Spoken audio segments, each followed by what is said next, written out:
একটা মেয়ে ধর্ষিতা হয়েছে, এজন্য ইসলাম দিয়ে যদি আইন কায়েম করা হয় 24 ঘন্টার আলটিমেটামে সব বিচার হয়ে যাবে, যেরকম ঠিক কিনা? আর কোন ধর্ষক বাংলার জমিনে জন্মাতো না, চিল্লায় বলো ঠিক কিনা?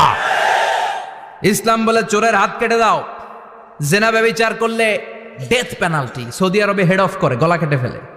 বাংলাদেশেও যদি এটা করা যেত, খবর হয়ে যেত। আর কোন ধর্ষক বাংলার জমিনে জন্মাতো না, চিল্লায় বলো ঠিক কিনা? চুরি করলে হাত কাটো, কথাটা কার? السارق والسارقة فاقطعوا أيديهما جزاء بما كسبا نكالا من الله والله عزيز حكيم. If anyone steal something very precious from the society, the government should cut down his right hand. দামি কিছু চুরি করলে, এটা সাক্ষীর দ্বারা সাব্যস্ত হলে গভর্নমেন্টের উচিত তার ডান হাতটা এক কোপ মেরে কেটে দেয়া। কার কথা? বানু মাখজুমিয়া গোত্রের এক মেয়ে মদিনাতে চুরিতে ধরা পড়ল। অনেক বড় ফ্যামিলির, ডিগনিফাইড শিল্পপতির মেয়ে। সাহাবারা বলল, এই মেয়ের হাত যদি বিশ্বনবী মদিনায় কেটে দেয়, মদিনাতে তো মারামারি লেগে যাবে। কে বলবে বিশ্বনবীর কাছে যে সুপারিশ করার ক্ষমতা কেন নাই?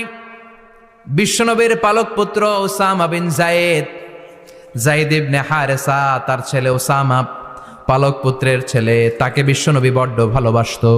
তার উপাধি হলো হুব্বু রাসূলিল্লাহ, বিশ্বনবীর ভালোবাসা। সবাই বলল, ওসামা, আমরা যে বলতে পারবো না, তুই যে নবীরে সুপারিশ কর। ও নবী, যদিও চুরি করেছে মেয়েটা, সাব্যস্ত হয়েছে, কিন্তু আপনি মাফ করে দেন, হাত কেটে দিয়েন না। ওসামা যে বলে, নবী হাত কেটে দিয়েন না। বিশ্বনবীর চেহারাটা আগুনের গোলার মতো লাল হয়ে গেল। বিশ্বনবী বললেন, ওসামা, এটা আল্লাহর আইন, সুপারিশ করার সাহস তোর বুকের ভিতরে দিল কে? কে দিয়েছে স্পর্ধা? লাউ আন্না ফাতিমাতা বিনতে মুহাম্মদ সারাকাত লাকাতা মুহাম্মাদুন ইয়াদাহা।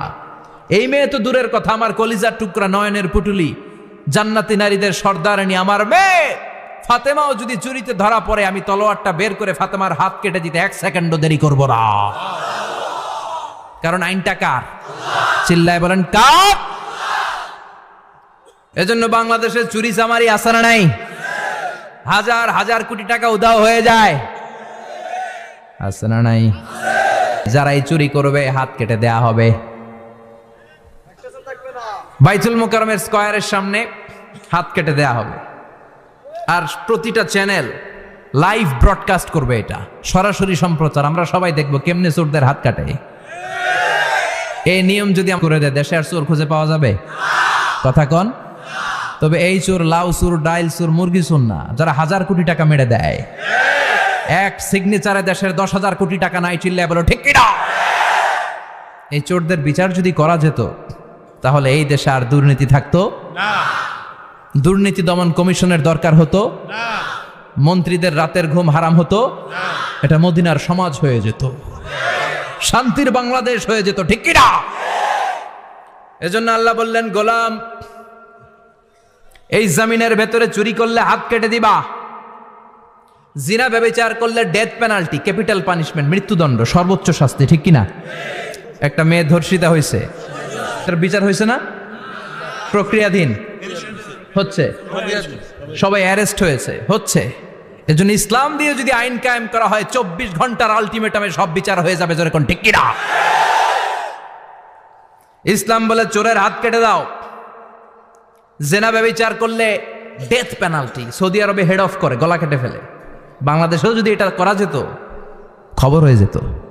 আর কোন ধর্ষক বাংলার জমিনে জন্মাতো না, চিল্লায় বলো ঠিক কিনা? আল্লাহ বলেন, আমি মানুষকে খলিফা বানিয়েছি আমার এই হুকুম আহকামগুলো বাস্তবায়নের জন্য। সব সৃষ্টিকুলের মধ্য থেকে মানুষকে আমি বানিয়েছি আশরাফুল মাখলুকাত। আবার মানুষকে বানিয়েছি আমি আমার খলিফা। আবার মানুষের চেহারাটা আমি আল্লাহ সব চাইতে সুন্দর করে তৈরি করেছি। সুবহানাল্লাহ।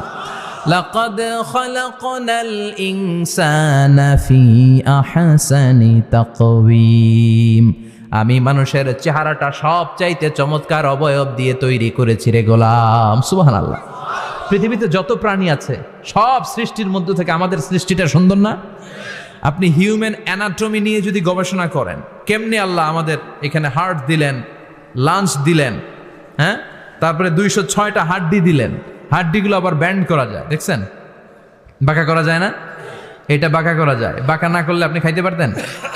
ক্রিকেট যারা খেলো, পেস বল করতে পারতা? স্পিন বল, হ্যাঁ, অফিস স্পিন, লেগ স্পিন, কয় হুজুরও জানে কেমনে রে, তোর থেকে শিখছি বেটা।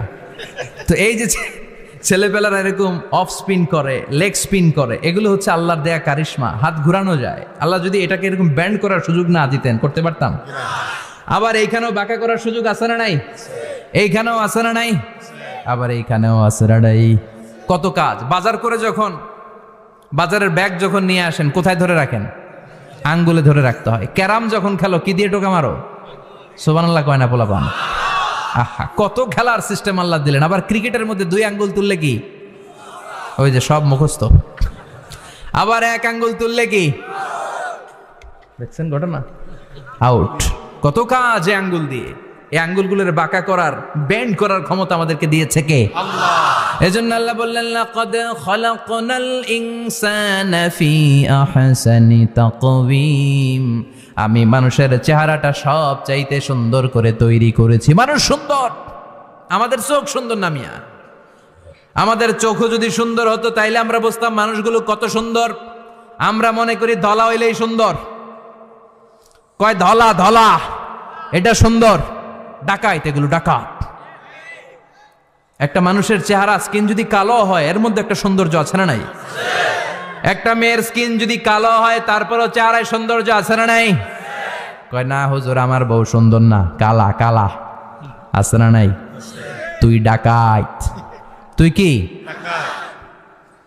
একজন মানুষের চেহারা যেরকমই হয়, আপনি খেয়াল করে দেখবেন, তারপরও তার অবয়বের মধ্যে একটা এক্সট্রা অর্ডিনারিটি আছে। কারোর সাথে কারোটা মিলে না। সুবহানাল্লাহ পড়েন। এজন্য প্রতিদিন স্ত্রীরে বলবেন, স্ত্রী তুমি সুন্দরী, তুমি অনন্যা, তোমার চাইতে সুন্দরী গোটা বিশ্বে কেউ নাই। কইবেন না? মুরব্বীরা কয় না, কইতাম না, আগে কইয়া ফেলাইছি। এগুলো বলবেন। এগুলো বললে স্বামী স্ত্রীর মধ্যে ভালোবাসা বাড়াই দিবে কে? আল্লাহ। আমি প্রায় এগুলো বলি, উৎসাহিত করি যে স্বামী স্ত্রীর মধ্যে যে ভালোবাসাটা, এটা পবিত্র, এটা জান্নাতি। এই ভালোবাসা জান্নাতে শুরু হয়েছিল সাইয়েদনা আদম আর হাওয়ার মধ্য দিয়ে। চিল্লা এখন ঠিক কি না? স্বামী স্ত্রী দুইজনে একের হাতের সাথে আরেকজনের হাত মিলালে হাতের সগীরা গুনাহ মাফ করে কে? আল্লাহ। স্ত্রীর চেহারার দিকে নজর করে তাকালে চোখের গুনাহ মাফ করে দেয় কে? আল্লাহ। স্ত্রীর জন্য প্রতি মাসে যে খরচ দেন, এই টাকাগুলো সদকা দেওয়ার সওয়াব আছে না নাই? আছে। স্ত্রীকে যে দামি দামি ভ্যানিটি ব্যাগ কিনে দেন, এটা তো সওয়াব আছে না নাই? আছে। কক্সবাজারে ঘুরতে নিয়ে গেলে সওয়াব আছে না নাই? ফুল কিনে দিলে সওয়াব আছে না নাই? ভালোবাসার গান শোনাইলে সওয়াব আছে না নাই? তোমারে লেগেছে কত যে ভালো, চাঁদ বুঝি তা জানে, রাতেরও আধারে দোসর হয়ে, তাই সে আমারে টানে, চাঁদ বুঝি তা জানে। ঠিক কি না? আজকে পারবেন না শোনাইতে রাত্রেবেলা? পারবেন? পারবেন? পোলাপাইনরা কয় পারবো। তোকে তো বেটা বিয়েই হয় নাই, বিয়ার পরে শোনাইস। তো এই ভালোবাসার গানগুলো শোনালে নিজেদের মধ্যে একটা ইন্টিমেসি তৈরি হয়। বিশ্বনবীও এরকম স্ত্রীর সাথে খুনসুটি করতেন, ভালোবাসা করতেন। এটা হালাল, কিন্তু এটা জায়গা মতো না করে ভাবির লগে করলে মায়ের আছে না নাই? ভালোবাসার গান জায়গা মতো শোনাতে হবে। স্ত্রীকে ভালোবাসার গান না শুনিয়ে যদি চাচাতো বোনরে শোনাও, শালিরে শোনাও, পাড়ার মেয়েদের সাথে যদি টাঙ্কি মারো, ফিল্ডিং মারো, মায়ের আছে না নাই? তার মানে জায়গা মতো করলে সব সওয়াব। সুবহানাল্লাহ পড়েন।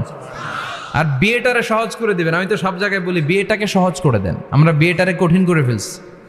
একটা ছেলে এই দেশে 16 থেকে 18 বছর বয়সে ম্যাচিউরড হয়, কিন্তু ওরে বিয়ের পিড়িতে বসায় 32 বছর বয়স। তো বাকি 32 বছর কি আঙ্গুল চুষবে? কথা কন, কি করবে? ও যে পাপ কাজ করে, ও যে পর্নোগ্রাফি দেখে, ও যে মাস্টারবেশন করে, এগুলোর পার্সেন্টেজ গুণা মা বাবার আমল নামায় আছে না নাই? মা বাবার এত সহজে পার পেয়ে যাবেন না। ছেলে মেয়েগুলারে সময় হলে বিয়ে দিয়ে দেন। বিয়ের চেয়ে ভালো কাজ পৃথিবীতে আছে?